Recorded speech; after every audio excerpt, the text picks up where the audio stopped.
In the waning light of a late summer afternoon, I returned from the farmer's market to find my front walkway barricaded by glossy red notices stamped with the HOA seal and the ominous words, "Condemned for structural violation," and my heart clenched with disbelief as I read Karen Haverford's signature at the bottom of each notice declaring my home unsafe for habitation until I complied with her arbitrarily strict building guidelines and paid her punitive fees. My neighbors peered through lace curtains as if watching a spectacle unfold, and I felt exposed as the entire estate buzzed with gossip fueled by Karen's shrill warnings that my house would be bulldozed at dawn if I refused to comply without question. I paced the porch fighting panic, because the truth was starkly different. My roof had never leaked, nor had the foundation settled beyond normal tolerances, but Karen's power trip was relentless, using phony structural concerns to extort compliance and shame me into submission. My mind raced trying to figure out how to dismantle her fraudulent claims when an unexpected flash of memory struck me from a casual conversation at church 2 weeks earlier about the mayor's plan to host a neighborhood fundraising dinner precisely at my address to honor the local veterans and highlight community unity.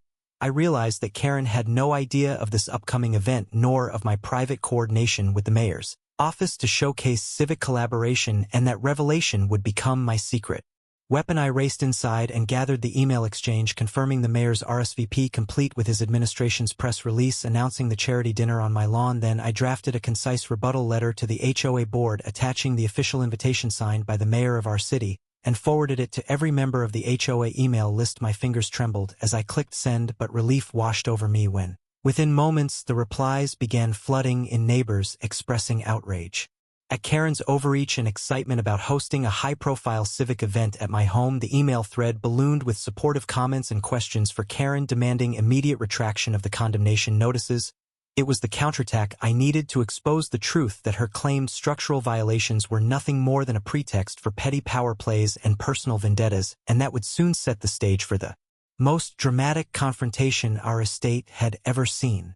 Late that evening, as twilight settled over manicured lawns, I received a phone call from the mayor's chief of staff confirming that the mayor would indeed arrive at 7 o'clock sharp to dine on roasted vegetables from the local farm and to speak about community resilience, and that he expected the HOA to respect the integrity of his host's home. In that quiet moment, hope sparked inside me. But there was no time to celebrate, because I knew Karen would double down. She thrived on drama and humiliation and would likely mobilize her loyalists to disrupt the mayor's visit. Determined to head her off, I reached out to a different ally, Ruth Simmons, the former city inspector and neighbor whose expertise in building codes was unmatched. She agreed to arrive early and provide a walk-around inspection, broadcasting live on social media to verify that no violations existed and to call out Karen's nonsense in real time. As the clock approached 6:30, I paced the living room, practicing what I would say when Karen confronted me, and how I would introduce Ruth's inspection and the mayor's arrival as unstoppable forces of truth and civic solidarity.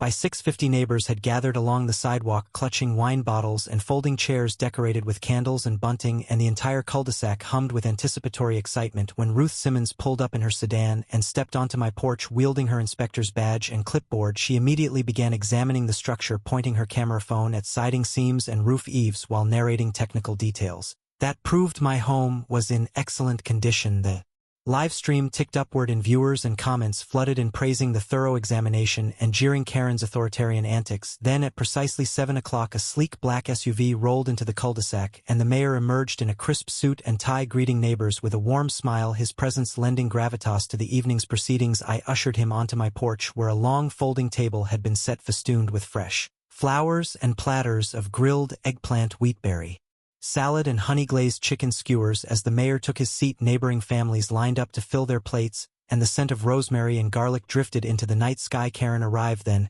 her floral blazer set off like a warning flare against the softly lit scene. Her expression flickered between outrage and disbelief as she realized that her condemnation notices were now overshadowed by a mayoral event of civic importance. I walked up and extended the invitation she had once ignored, and said in a measured tone, "Mayor Johnson is here to celebrate our community togetherness.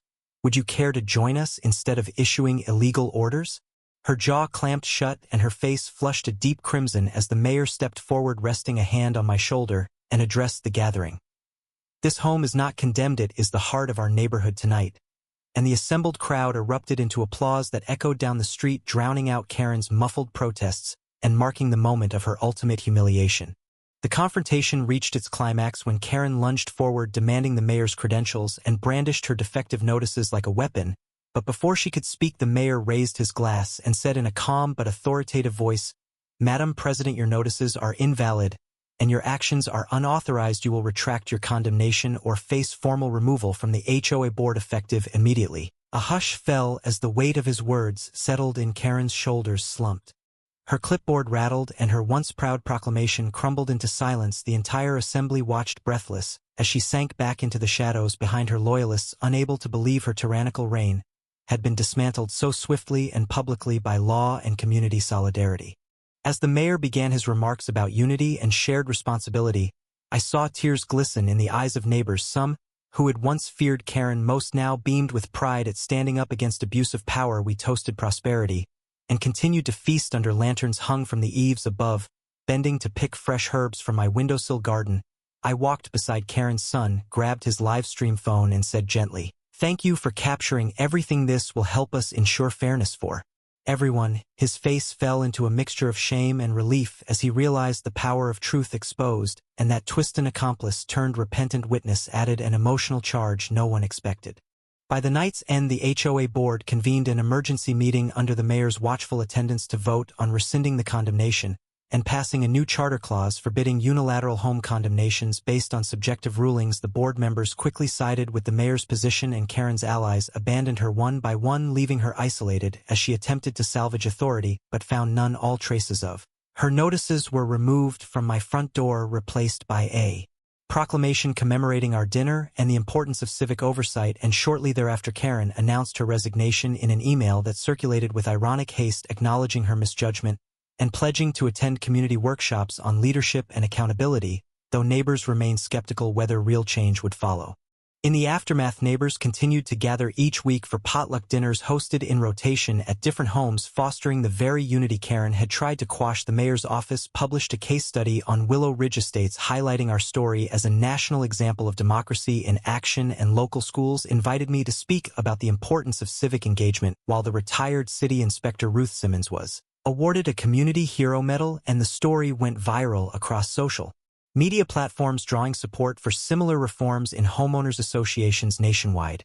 And yet the heart of the matter remained rooted in my own porch, where a simple wooden board bearing the handwritten phrase, "Home of Community Dinner," now stood as a reminder that no ruler could condemn a home where voices united in purpose, and where justice was served not by bylaws alone, but by unwavering solidarity. As dawn approached and neighbors began folding chairs, I offered one last thought to the now empty street. What do you think? Did we honor the rule of law or set a precedent for spectacle over substance? Share your views on right and wrong below. The morning after our landmark dinner, the sunlight filtered through treetops onto Willow Ridge Estates, illuminating a neighborhood both familiar and irrevocably changed. I stepped onto my porch, inhaling the crisp air tinged with rosemary and optimism. Children from across the street pedaled by on brightly decorated bikes, giggling as they passed the Home of Community Dinner sign that now served as a beacon of our newfound solidarity. Beyond the sign, the porch chairs where the mayor and neighbors had once gathered formed an impromptu social hub. Women stopped by to chat about upcoming block parties. The local book club discussed planning author readings, and a trio of retired engineers measured fence heights to suggest in the next community assembly. Despite the lingering embarrassment for Karen Haverford, life in the estates moved forward with an energized cadence. The HOA's new leadership, elected for their transparency and commitment to community input, organized regular neighborhood walks to identify maintenance needs, solicit suggestions for green initiatives, and ensure no single voice could unilaterally enforce destructive policies. I joined the first walk, clipboard in hand, alongside my neighbor Maya, a schoolteacher whose gentle demeanor belied a fierce dedication to civic participation. As we strolled past manicured lawns brightening under April's sun, she turned to me and said, "I can't believe we almost lost our home to petty vengeance." I nodded, agreeing that the threat of a single person's vendetta had galvanized us all. One of the most satisfying outcomes of the mayor's dinner was the revival of the Veterans Memorial Pavilion on the community green. The mayor pledged funds for restoration during that evening, and within weeks, volunteer carpenters and landscapers descended like a benevolent army to rebuild the pavilion's dais, refinish benches, and install a braided flagpole donated by local artisans. On Memorial Day, we held a rededication ceremony with military honors. The mayor delivered a stirring speech on sacrifice and the perils of unchecked authority, prompting some elderly veterans to shed tears of gratitude. I looked across the pavilion at families holding bouquets of poppies, and I felt the full weight of our journey. From fear to celebration, from petty condemnation to shared reverence for civic virtues. Meanwhile, Karen's departure rippled through local media. The regional news station aired a feature segment on When HOA Rains Fall, interviewing residents and experts alike about the dangers of concentrated HOA power. In one clip, I described how our community refused to bow to arbitrary mandates, highlighting the mayor's role in safeguarding rights. Another resident compared Karen's tactics to the more egregious overreaches seen in corporate governance, underscoring the need for oversight even at microscales of neighborhood management. The coverage spurred inquiries from nearby homeowners associations seeking to adopt our revised bylaws, and I found myself corresponding with HOA presidents who wanted to understand how to embed fairness checks and community referendums into their governance structures. Back on my street, the rhythm of life regained a comforting normalcy. Each morning, the mail carrier delivered letters without fear of mailbox destruction. The postman waved as he passed by the freshly painted mailbox that now sported a miniature plaque commemorating our victory. Lunch saw neighbors gathering for picnics under the pavilion's shade. I often brought cold gazpacho to share. The children's art contest winners from the spring festival hung their framed paintings along garden fences, each one bearing a message of unity: rainbow houses clasping hands around a shining sun. These visual testaments reminded us daily of the fragile bond that must be nurtured to prevent a single Karen-like figure from fracturing our trust. Yet, our story did not end with a pat on the back. New challenges emerged that tested our collective resolve. An unexpected zoning dispute threatened to rezone a portion of the estates into commercial lots, inviting developers to erect strip malls where rose-lined paths once curved past neighbors' porches. Many feared commercial intrusion, worried that trucks and storefront lights would blare through the quiet enclave. The newly elected HOA Council convened an emergency forum under a shade canopy on the pavilion lawn. Debate was fiery. Some argued that controlled commercial development could boost property values and provide nearby services. Others insisted it would corrode our neighborhood's character and autonomy.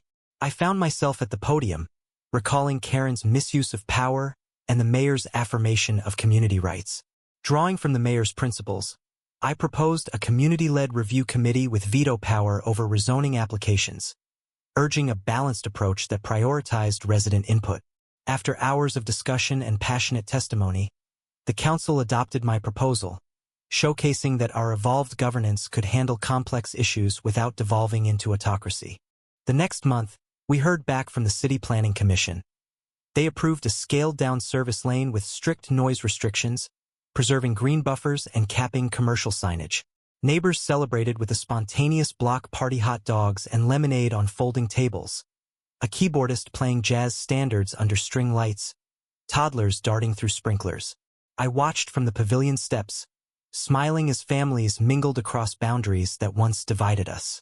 Carlos, the mechanic who lived 2 doors down, raised his glass to me and said, "You and that mayor did good work. You helped us find our voice." His words warmed me, reminding me how an individual stand can kindle collective empowerment. During the summer, I received a letter from the mayor's office inviting me to serve on the city's advisory board for neighborhood engagement. I accepted, eager to share our blueprint citywide. The first meeting coincided with a heat wave. I suggested installing shaded community kiosks with water stations powered by solar panels, a solution inspired by our pavilion restoration. The board embraced the idea, allocating grants for similar kiosks across the city. I returned home to Willow Ridge Estates proud that our fight against Karen's petty tyranny had sparked broader civic innovations. The kiosk installed outside my front yard, stocked with reusable water bottles and neighborhood news, symbolized that our story had transcended mere protest. It had sown seeds of long-term urban resilience. As fall approached, the annual community dinner took on new significance. This time, planned months in advance, it featured a potluck from every household, live music courtesy of the high school band, and an open mic for residents to share short reflections on civic life. The mayor attended once more, this time as a guest of honor rather than a necessity. Neighbors contributed dishes ranging from tamales to baklava, reflecting our community's diversity. At dusk, lanterns floated skyward, each bearing a neighbor's wish for the coming year: peace, collaboration, and the spirit of Willow Ridge. I watched the lanterns ascend, each flicker a testament that unity, not fear, forms the bedrock of lasting community. One crisp November evening, I received an unexpected knock. Opening the door, I found Karen Haverford standing on my porch, clutching a small potted plant and wearing a tentative smile. "I know I caused you and everyone else pain," she began, voice quavering. "I've been attending the leadership workshops I promised. I want to help." I hesitated, recalling the chaos she'd wrought, but I also remembered how Ruth Simmons had salvaged her legacy with a chance to contribute. I accepted to plant a small rosemary bush and invited her inside. Over tea, she confessed her isolation after resigning and confessed how witnessing our unity had sparked regret. I suggested she volunteer for the pavilion restoration and community cleanups tasks requiring humility but offering redemption. In the weeks that followed, Karen arrived in neon vests alongside other volunteers, planting shrubs and sweeping benches. Neighbors greeted her with cautious nods, and though forgiveness was not universal, her consistent effort planted the seeds of a tentative reintegration. As the first snowfall dusted the rooftops, Willow Ridge Estates glowed in festive wreaths and sparkling lights. The pavilion's flag flew high, and the mailbox bore a garland of holly. Families gathered for the winter potluck: chili, cornbread, and hot cider warming chilled hands, and shared stories of the year's trials and triumphs. I stood by the pavilion's new water kiosk, offering mugs to neighbors and watching children skate in the cleared courtyard below. It was a scene that would have been unthinkable under Karen's reign, where fear reigned and unity fractured under petty decrees. Now, our community thrived on collaboration, accountability, and the knowledge that each person's voice mattered. Finally, on the cusp of the new year, I penned a reflection on my laptop. Our story began with one woman's attempt to condemn a home out of entitlement, but it transformed into a testament of collective resolve and civic renewal. When we harnessed our shared values and refused to bow to unwarranted authority, we not only saved our homes, but set a blueprint for villages, towns, and cities beyond our borders. I posted the essay on the Entitled People Reddit with the title "HOA Karen tried condemning my home, then the mayor showed up for dinner." Comments poured in from readers praising our model of democracy in action, debating ethical boundaries of protest, and sharing similar encounters. As I closed my laptop, the wind whispered through the pines, carrying the promise that our community's spirit would endure. The journey from shock and outrage to solidarity and inspiration had spanned seasons, from summer's scorching confrontation to winter's reflective peace. And though forces of entitlement might rise again, I knew in my heart that Willow Ridge Estates would stand ready, united, vigilant, and unbreakable. What do you think? Did our public exposure and community-led justice uphold the rule of law, or did we risk setting a spectacle-driven standard? Share your thoughts on right and wrong below.